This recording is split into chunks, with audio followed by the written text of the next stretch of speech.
Impact and NWA and, OVW. And here's the problem they're always going to face, bro. The leaders in the industry suck. And if the leaders in the industry suck and are turning off the fans, how in God's name are they going to find NWA? Yeah. That's the problem they're facing. That's Billy's problem, bro. The leaders in the industry suck and are losing audience.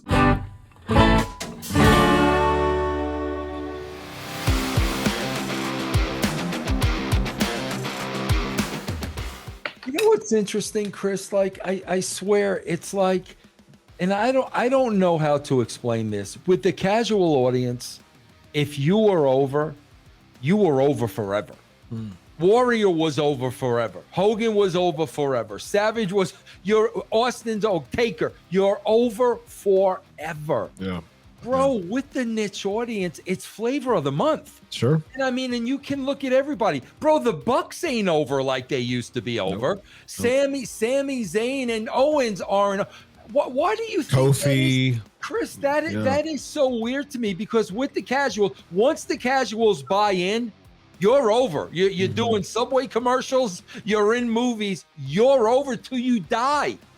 Because the characters resonated, they transcended generations. It's the same thing as saying Superman's over, Batman's over, and Batman was in the 60s. They originated in the 60s. So Batman's been over for 3 generations now, because Batman was a character that transcended generations. Yeah. But there's not characters that transcend generations in modern day WWE. There's people. There's people. There's people. Yeah. There can be, if they just allowed talent to be talented. Sure. But I do think the fans have affected that tremendously, though, because I think it goes back to that frat party type of mentality, that club, that boys club type of mentality of having this I'm going to be sure, we're going to be sure to collectively put someone over, and it becomes spot after spot, and people are jockeying to win the fans. This is awesome, holy bleep, like that's what they're currying. That's what they're vying for, which is horrible. It's such a horrible way to present the product. And it's because the talent too has fallen into the niche. Precisely. Immediate feedback. The niche is the one DMing them and hitting them, commenting, and they're reading them because they're insane. The niche is the one that puts things out there so company owners can vanity search themselves and reply to a guy with 612 followers at best. The niche, but we as wrestlers and wrestling companies and all of this have to escape the bubble.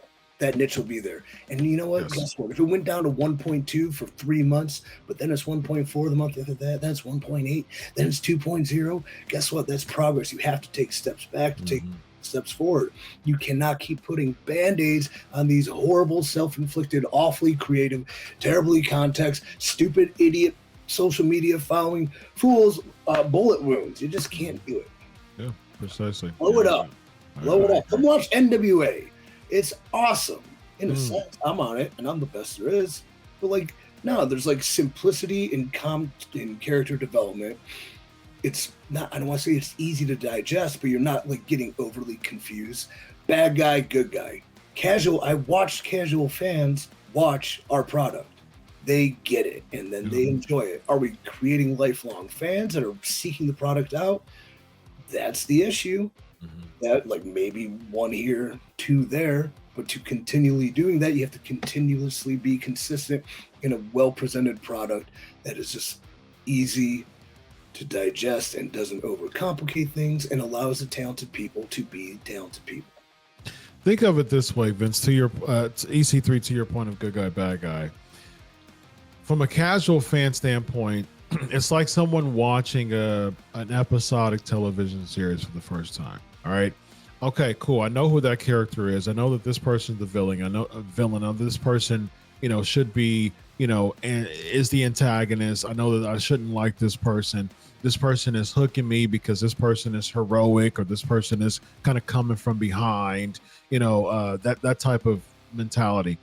So I'm locked in because there's cliffhangers and there's Easter eggs and there's all types of just kind of episodic continuity there. As far as, okay, I'm hooked to this, that's going to make me watch it again next week. But as I said before, I can stop watching Raw today. 3 months later, I'm going to see the same match that I saw, stop watching it 3 months. I'm going to see the same storyline. I'm going to see a variation, maybe a Falls Count Anywhere match. We've seen that with Ricochet and Shinsuke. Yeah, that's what it does. It's the same thing, man. See, here's the problem, man, that Impact and NWA and, OVW, and here's the problem they're always going to face, bro. The leaders in the industry suck. And if the leaders in the industry suck and are turning off the fans, how in God's name are they going to find NWA? Yeah. That's the problem they're facing. That's Billy's problem, bro. The leaders in the industry suck and are losing audience. Bro, when wrestling is hot, you're going to look for more. Yeah. So that's why, how do you think ECW started getting over? Because the WWE and WCW started getting over. More people were watching them. Oh, wait a minute. What's this ECW? Yep. Bro, when you're losing 300,000 fans over the course of a year, they're not looking for new wrestling companies, bro. No. That's why, like, seriously, bro, Billy and guys like that, they're literally at the mercy of the WWE and AEW. They're at their mercy. It's a great point. It's like, I'm a casual basketball fan from Cleveland. So when they're hot, LeBron is on the team and we're in the finals, I'm watching 80% of the games, or I'm seeking the games out because I don't live in the States, so I got to go somewhere and watch them. They have to rebuild. I didn't watch a game, and I haven't sought another team. I'm like, well, I live in Orlando. Maybe I'll start liking the Magic. No, I just kind of stopped. Yeah. Do I like basketball? Yeah. Do I appreciate the athleticism? Yeah. Do I enjoy competition? I love it. But I don't need it. I found something else. Yeah. Right? I agree with you 100%. I mean, I'm a Chicago Bulls fan, and Chicago Bulls was a 90s team. It made a couple playoff appearances in 2000, but Chicago Bulls was a 90s team. So, I mean, during the Cavs and the Warriors, rivalry they had for a few years, I started watching it, more intense. But I haven't really been. I used to be a very diehard basketball fan, but since the Bulls has been relatively meaningless over the past 10 years with a couple of spurts, I have not been a diehard basketball fan. I could take or leave a pro, and I love sports. Both of y'all know I love sports, but I could take or leave a basketball game precisely because of what you said. So yeah, it's that casual, like, what's bringing me back, and to what I just said, something brought me back, which was a pretty cool Cavs and Warriors rivalry. So because of that, me as a casual basketball fan was like, this is intriguing. Let me start watching basketball again to be intrigued in this Cavs and Warriors rivalry. So I think WWE has the ability to do that, but they're just kind of riding off the check that was cashed by Ari Emanuel. Here's the funny thing, guys. Like, what they're doing, Chris, is exactly what you just said. They're resting on their laurels. Sure, bro. If companies rested on their laurels, why does McDonald's still advertise?